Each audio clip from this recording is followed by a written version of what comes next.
এই মোক্ষদা একাদশীর মাহাত্ম্য কথা এখন আমরা শ্রবণ করব। তো মোক্ষদা একাদশীর মাহাত্ম্য কথা হচ্ছে, তো যুধিষ্ঠির বললেন, হে বিষ্ণু, আপনাকে আমি বন্দনা করি।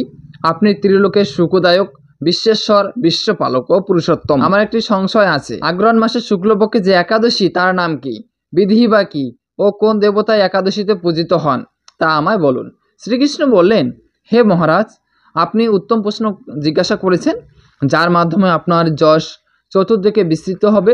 এখন এই একাদশীর কথা আমি বর্ণনা করছি, যা শোনা মাত্রেই বাষ্পের যজ্ঞের ফল লাভ হয়ে থাকে। তো আপনারা শুনতে পারলেন যে এই একাদশীর মাহাত্ম্য কথা, এই মোক্ষদা একাদশীর মাহাত্ম্য কথা, এই মোক্ষদা একাদশীর যে মাহাত্ম্য কথা রয়েছে, এই মোক্ষদা একাদশীর মাহাত্ম্য কথা শ্রবণ মাত্রই কিন্তু আপনার বাষ্পের যজ্ঞের ফল লাভ হয়ে থাকে। তাই আপনারা মনোযোগ সহকারে এই মোক্ষদা একাদশী ব্রত কথা শ্রবণ করবেন। অগ্রহায়ণ মাসের শুক্লপক্ষের এই একাদশী মোক্ষদা নামে পরিচিত। সর্বপাপ বিনাশিনী ও ব্রতর মধ্যে সর্বশ্রেষ্ঠা এই একাদশী দেবতা শ্রী দামোদর। একাদশী যে দেবতা, এই মোক্ষদা একাদশীর যে দেবতা বা এই মোক্ষদা একাদশী যিনি পূজিত হবেন তিনি হচ্ছেন শ্রী দামোদর, শ্রী দামোদর ভগবান। আমরা যে কার্তিক মাসে যে দামোদর ব্রত করে আসছি, দামোদর ভগবান পূজিত হবেন আমাদের এই মোক্ষদা একাদশী ব্রততে। তাহলে আমরা বুঝতে পারলাম যে একাদশীর মাধ্যমে, অর্থাৎ মোক্ষদা একাদশী ব্রত করলে কিন্তু শ্রী দামোদর ভগবানকে পূজা করা হচ্ছে। তাহলে অবশ্যই এই একাদশী ব্রত সকলে করবেন।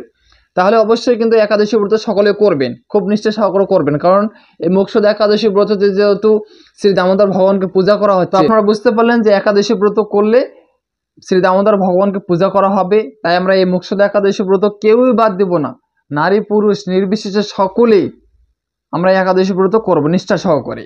তারপরে তুলসী মঞ্জুরি, ধূপ দ্বীপ ইত্যাদি উপাচারে শাস্ত্রবিধি অনুসারে শ্রী দামোদরের পূজা করতে হবে। পূর্ব বর্ণিত বিধি অনুসারে দশমী ও একাদশী পালন করতে হবে। এই উপবাসের দিনে স্তব স্তুতি নিত্যগীত আদি সহ রাত্রি জাগরণ করা কর্তব্য। মনোযোগ দিয়ে এই ইতিহাস শ্রবণ করা মাত্রেই সর্বপাপ ক্ষয় হয়।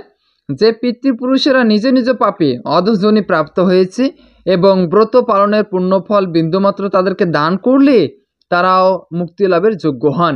কোনো এক সময় মনোরম চম্পক নগরে বৈখানস নামে এক রাজা ছিলেন। তিনি ছিলেন সমস্ত বৈষ্ণব সদ্গুণের বিভূষিত। প্রজাদের তিনি পুত্রের মতো পালন করতেন। তার রাজ্যে বহু বেদজ্ঞ ব্রাহ্মণ বাস করতেন। রাজ্যে সকলের ছিল বেশ সমৃদ্ধশালী।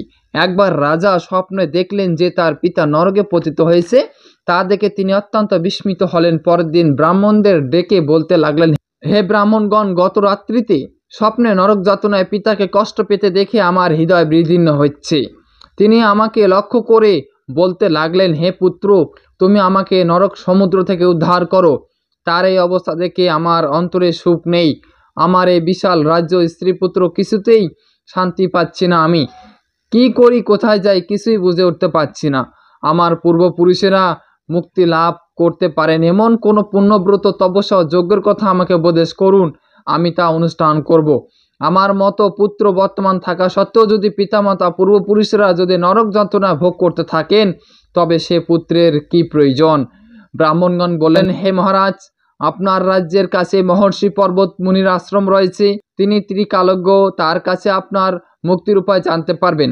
ব্রাহ্মণদের উপদেশ শ্রবণ করে মহাত্মা বৈখানস তাদের সঙ্গে নিয়ে সেই পর্বত মুনির আশ্রমে গমন করলেন। তারা দূর থেকে ঋষিবরকে ষষ্ঠাঙ্গ প্রণাম করে তার কাছে গেলেন।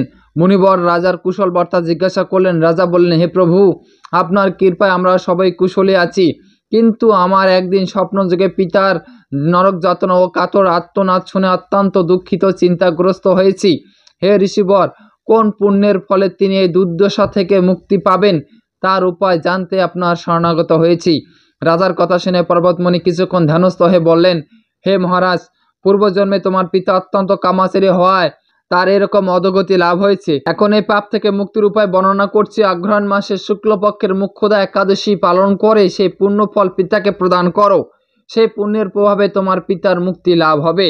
মুনিবরের কথা শোনার পর রাজা নিজ গৃহে ফিরে এলেন। সেই পবিত্র তিথির আবির্ভাবে তিনি স্ত্রী পুত্রাদি সহ যথাবিধি সহকারে মোক্ষদা একাদশীর ব্রত পালন করলেন।